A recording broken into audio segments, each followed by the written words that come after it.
Mesdames et messieurs, c'est avec béatitude je vous retrouve au compte de ce journal. Bienvenue. Les membres du deuxième gouvernement de transition se sont réunis ce 3 mars à la présidence de la République autour du chef de l'État, le général Mohamed Idriss Déby Itno, à l'occasion du premier conseil ordinaire des ministres. Le premier ministre de transition, Pahimi Pataki Albert, a présenté sa nouvelle équipe gouvernementale au chef de l'État. Des reportages ici de nos confrères de la télé-Tchad. Vendredi 25 février dernier, le président du Conseil militaire de transition, président de la République, chef de l'État, général Mohamed Idriss Déby Itno, a remanié le premier gouvernement de transition nommé le 2 mai 2021. Le nombre de 40 ministres, dont 8 femmes, reste inchangé. Cependant, l'on a noté 10 départs et 10 entrées.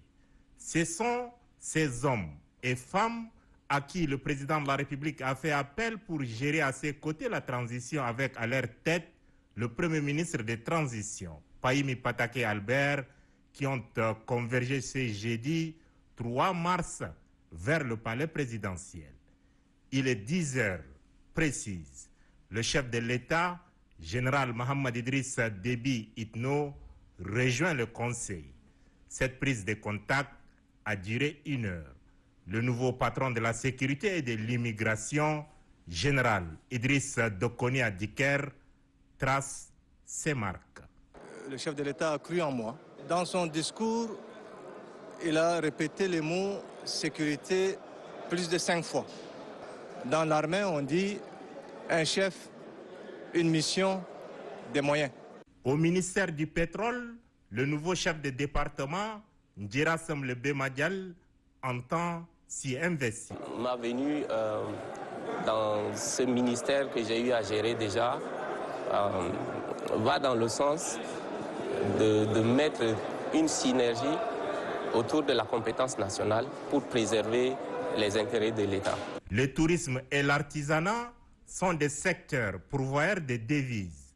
Madame Mounira Hassaballa estime que le Tchad pourra y tirer profit. Aujourd'hui, on peut citer le Maroc, la Tunisie, c'est des pays qui n'ont jamais eu de l'or noir. Tout le monde pense que le développement ou la clé de l'économie, c'est le pétrole. Je vais apporter ma petite contribution avec l'aide de l'équipe du tourisme et de l'artisanat pour qu'on essaye de valoriser le tourisme de notre pays. La jeunesse est le fer de lance d'une nation. Le ministre de la Jeunesse, des Sports et de la Promotion de l'Entrepreneuriat, Mahmoud Ali Saïd, entend également insuffler une nouvelle dynamique. Dans les jours à venir, vous allez constater de façon irréfragable que les choses vont changer. Je vais donner une nouvelle image à la jeunesse. Je vais faire en sorte que la jeunesse soit citée partout, dans toutes les tribunes au niveau national. Et je serai debout, matin, midi et soir. Je laisserai de côté le sommeil pour être à la hauteur des attentes qui sommeillent dans la majorité de nos compatriotes, surtout jeunes. Promis à la tête du ministère des Affaires foncières, du développement de l'habitat et de l'urbanisme, Moussa Batraki nourrit également des ambitions pour ces départements. Le foncier représente 80% des dossiers qu'il y a actuellement au niveau de la justice, donc on a énormément de problèmes. Les règles ne sont pas respectées et sont la plupart du temps méconnues de la population. Donc ma priorité, c'est justement de faire en sorte que la population sache quelles sont les règles et qu'elle puisse les appliquer. Une photo de famille a mis un terme à ces premiers conseils ordinaires des ministres du deuxième gouvernement de transition remanié. Le chef de l'État, général Mohamed Idriss Déby Itno, a félicité chaque membre du gouvernement et lui a souhaité bon vent dans l'exercice de ses fonctions. Restons toujours dans ce cadre, mesdames et messieurs, je vous propose de suivre le compte-rendu de ce conseil de ministres avec le porte-parole du gouvernement, le ministre de la Communication, Abdraman Kholamala. Le ministre s'est tenu ce jeudi 3 mars 2022 sous la présidence du président du Conseil militaire de transition, président de la République, chef de l'État. Un seul point était inscrit à l'ordre du jour, présentation des nouveaux membres du gouvernement suivi d'une communication du président du Conseil militaire de transition, président de la République, président du Conseil des ministres, chef de l'État. Le Premier ministre de transition a, dans son propos liminaire au nom de la nouvelle équipe, remercié solennellement le président du Conseil militaire de transition pour la confiance placée en sa personne et en celle de chacune et chacun des membres de son gouvernement. Il a assuré de son engagement et celle de son équipe à œuvrer sans relâche aux côtés du président du Conseil militaire de transition pour conduire la transition et assurer le bien-être de la population. En présentant les membres de sa nouvelle équipe, le Premier ministre a rappelé qu'elle est constituée de femmes et d'hommes déterminés qui ont un potentiel réformateur pour permettre de surmonter les défis de l'heure et conduire la transition à son terme. À la suite du Premier ministre, le président du Conseil militaire de transition a félicité les membres de la nouvelle équipe gouvernementale et a indiqué que la République a fait appel à eux parmi tant d'autres Tchadiens aussi compétents et pétris de valeurs intrinsèques pour accomplir cette importante mission au regard du contexte actuel et des engagements pris envers le peuple tchadien. Le chef de l'État a insisté sur la responsabilité du gouvernement d'assurer la sécurité de nos compatriotes ainsi que de leurs biens. Les conflits meurtriers de ces dernières semaines ont mis à rude épreuve la cohésion sociale et la tranquillité publique. Il ne peut y avoir de sécurité pour nos compatriotes sans un État fort, tout comme il n'y a pas d'État fort et protecteur si les responsables à tous les niveaux n'assument pas pleinement leurs responsabilités. L'État doit assurer en toutes circonstances son autorité et personne n'est au-dessus des lois de la République. Il a exhorté le gouvernement à veiller à la fermeté et à la sévérité de la chaîne sécuritaire et judiciaire envers tous ceux qui seraient tentés de défier l'autorité de l'État. La garantie de sécurité de nos compatriotes inclut l'obligation d'un encadrement sécurisé par les forces de l'ordre des manifestations pacifiques autorisées. Il doit être à même de concilier l'exercice du droit avec l'impératif de l'ordre public et ce, sans débordement. Le chef de l'État a déploré que la complaisance des services de l'État soit à la base d'une autre forme d'insécurité, notamment l'insécurité routière qui cause des centaines de morts et blessés par an. Il a instruit à cet effet le gouvernement à remettre de l'ordre dans le secteur des transports tout en améliorant qualitativement les infrastructures de ce secteur. Par ailleurs, le chef de l'État a attiré l'attention du gouvernement sur l'encadrement et la rigueur nécessaires dans la mise en place des cantons et autres chefferies traditionnelles.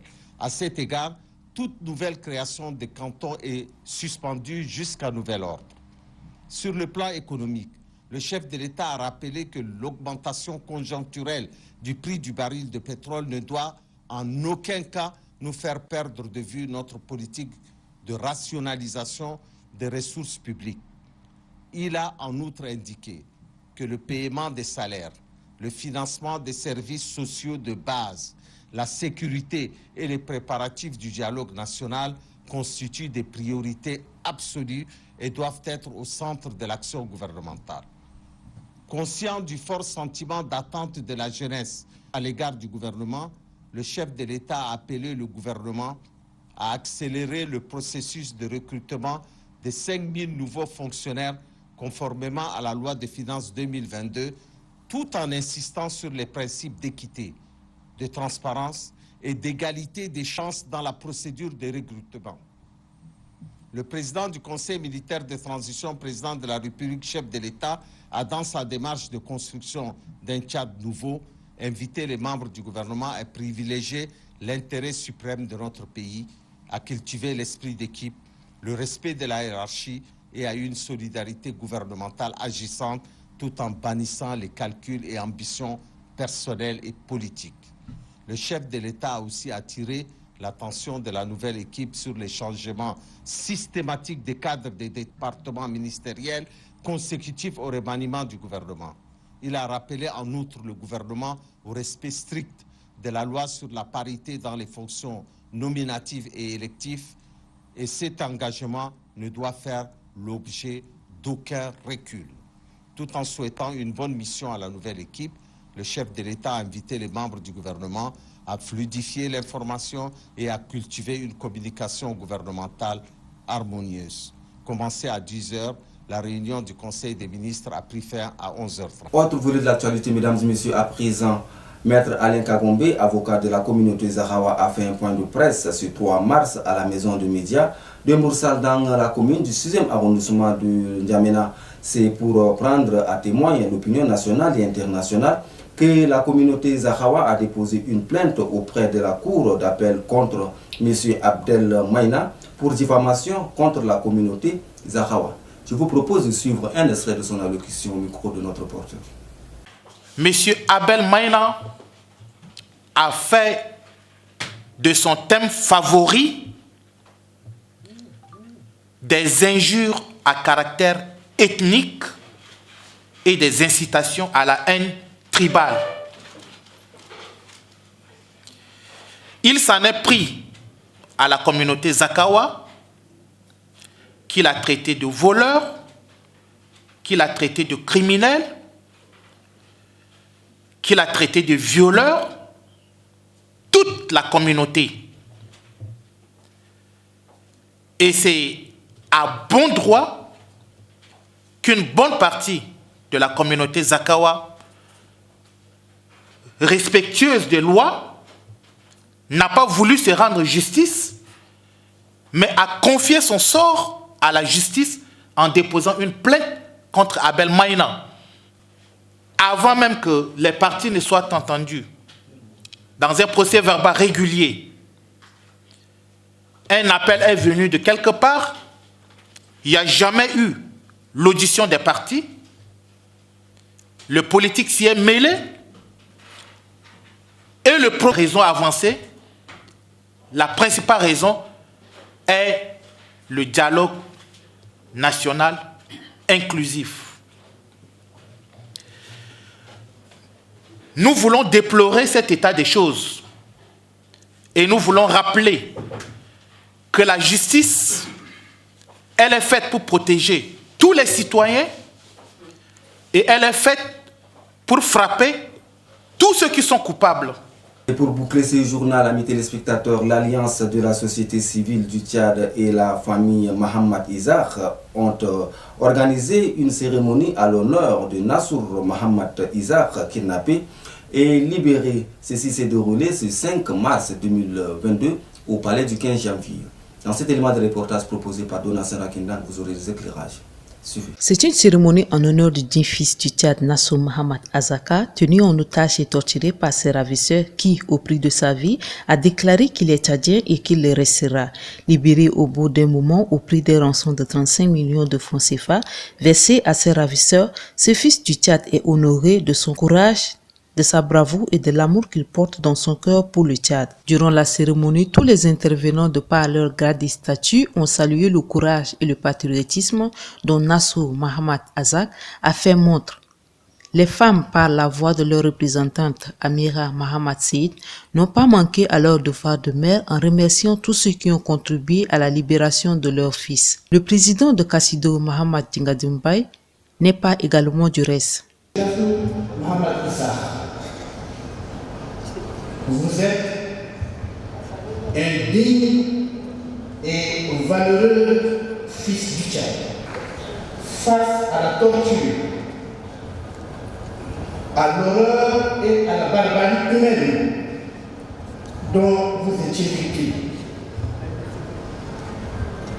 droit dans les yeux de vos bourreaux et de vos agresseurs, et à un pas de la mort, vous avez dit « Je suis tchadien ». Ayant également les séquelles de ces actes ignobles visibles encore sur son corps, le libéré Nassour Mohamed Azaka a remercié de vive voix la solidarité dont tous ont fait montre. Remerciements solennels à tous mes concitoyens qui ont œuvré à la recherche pour ma libération. Il y a dans la vie des moments dont on n'est pas préparé à vivre et qu'on ne voudrait pas y vivre. Mon cas en été. Ma présence aujourd'hui, je vais vous parler de votre fils, de votre frère, ce que vous aimez, de moi, fils d'Icar, et fier de l'assumer. En ce jour, permettez-moi de dire l'expérience de qui le monde je le sévis, le sévis je le subi, c'est près de mon kidnappé. Oui, j'ai été torturé, humilié, menacé de mort. Aujourd'hui, je présente autant de séquelles sur mon corps, mais libéré grâce à la mobilisation de tous, les Tchadiens, les médias. Signalons que la cérémonie est clôturée par la remise des attestations de courage et dans une grande ambiance.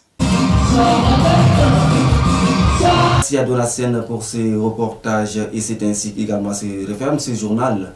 Mesdames et messieurs, prenez soin de vous et à très bientôt. Au revoir.